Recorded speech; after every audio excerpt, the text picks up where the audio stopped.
Hi there, welcome to the Students of the Word podcast. I'm Logan Peters, and we're here at the Memphis School of Preaching. We're here at the studio at the Memphis School of Preaching. We're happy that you could join us today, and while we continue our discussion in the book of Hebrews.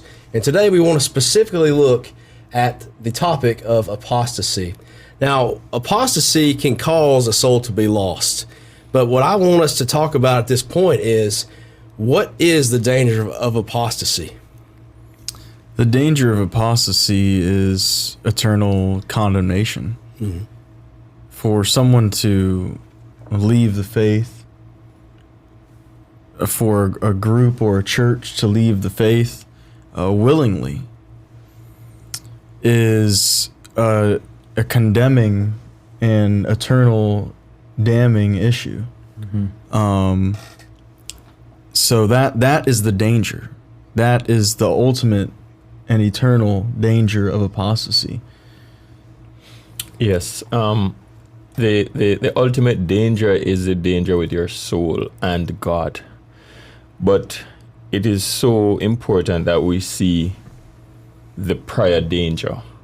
So before God brings the judgment, here is what happened. The danger of apostatizing. And it is so dangerous because apostasy happens in stages. It talks about the drifting, talks about the root of bitterness. So it's a stage process. And it so happens that while it happens, you don't generally see it as sudden, so you attack it and curb it before it actually takes place. Yeah. Mm-hmm. Drifting is the example that the writer gives with a ship.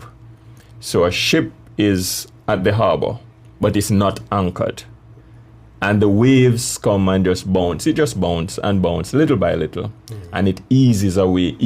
And before long, it is way out, where it cannot be harnessed. Yes, sir. And so in the context here in the book of Hebrews, the Hebrews writer is trying to give admonition to those Hebrew Christians that are trying to go back to the Mosaic law. They're trying to backslide back into kind of what they were familiar with and go back into that something that's not as great as the new covenant. Yes. Juan, can you speak a little bit on that? Yeah, whenever we look at the book of Hebrews, we see a few main ideas in chapter 1 with the power of Christ and showing how his covenant is better because of his power. Whenever we apostatize, well, we make null, we make that power in vain. We're acting like we don't care about it. Right. We see then in chapter 2 how Christ came to be a sacrifice to activate that covenant. We see in Matthew 26 and 27, this is my blood for the new covenant, which would be like kind of a throwback to Moses whenever he slayed the lamb for the covenant. He said, this is the blood of this covenant. Right. And so we make that sacrifice vain as well. And in the wilderness, well, they had that heart of unbelief. They did not trust in God. And so whenever we apostatize, we don't trust in God, and we create that heart of unbelief. And it can happen to anyone. It says 3 times in just 2 chapters, lest any of you fall. And so we see it can happen to anyone, and we lose a lot of promises throughout it. For example, the promise of a greater rest. Chapter 4 deals with a rest that they couldn't receive, which is the same kind of rest that God had whenever he ceased from all his creation. Right.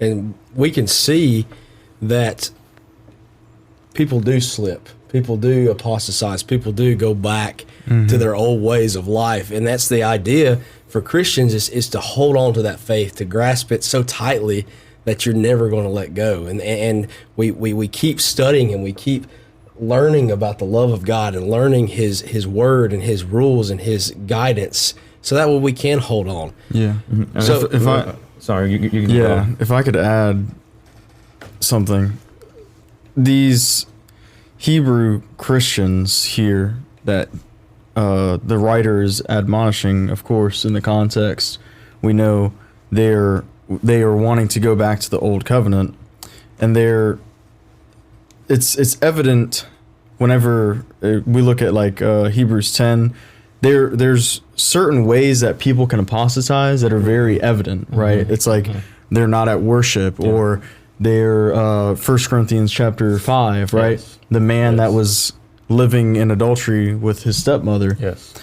And there's certain things that are evident, and it's like, okay, this is obvious, an obvious thing of apostasy. But there really are people out there who are there every Wednesday at church, there every Sunday, but their heart is far from God. And that is an extreme danger of apostasy, because it's from the outside, they look righteous, like the Pharisees. Right. In vain do they worship me, right? Their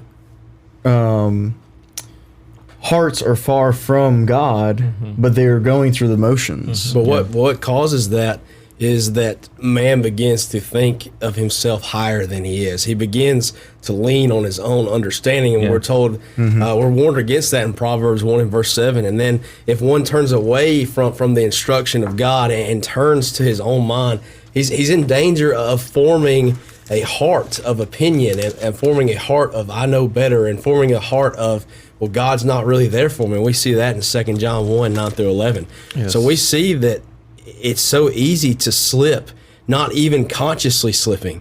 And that's why we're told to continue to study in 2 Timothy, because there's that danger. There's a danger of not continuing to hold on. And that's what I love about Hebrews, is that he continues, he hits that point so hard to hold on, to keep doing the things that you need to do in order to remain faithful and remain in the faith. Yeah, and as you were saying, the way to avoid that is to study the Word. He mentions that, as a matter of fact, in chapter 3, I think, whenever he's talking about, chapter 4, seeing that we have a great high priest. Verse 12, for the Word of God is quick and powerful, it's alive and sharper than any two-edged sword, piercing even, look at this, it helps us in all our manners of life. The dividing asunder of soul and spirit, it helps us in our spiritual life. And it also cuts through the joints and the marrow, which would be our physical life. And it's a discerner of the thoughts and intents of the heart. It helps us with our mental life. We need to study this word, how you were saying. James says, be a doer of the word, not a hearer only. Don't give time for temptation. Don't give time to even think about it, because all you're doing is thinking about improving in the Word of God. And this is our mirror. And because of that, we are able to examine ourselves. And if we're not living up to that expectation, we can go boldly into the throne of grace and mercy and receive that from God, because we have a high priest that knows what it feels like to be human. And it's amazing how the more you study, the more you stay in the Word, and the more if you put yourself in that place as those Hebrew Christians, and you take what the Hebrews writer wrote and you apply it to yourself, and you stay in the Scriptures, and you stay in your prayer life, you stay with God, it's amazing to see how your life not only continues to change, but to how much more respect and more love you have for others, and how just more joyful you are, because we can go boldly one day into the judgment and go and be with God forever. And the great thing about it is, as the psalmist would say, the word of the Lord endureth forever. So it'll always never change. Amen. Never changes. Well, that's all the time we have today. We thank you so much for being with us for this podcast and continuing our study with Hebrews. We hope to see you again next time. Thanks.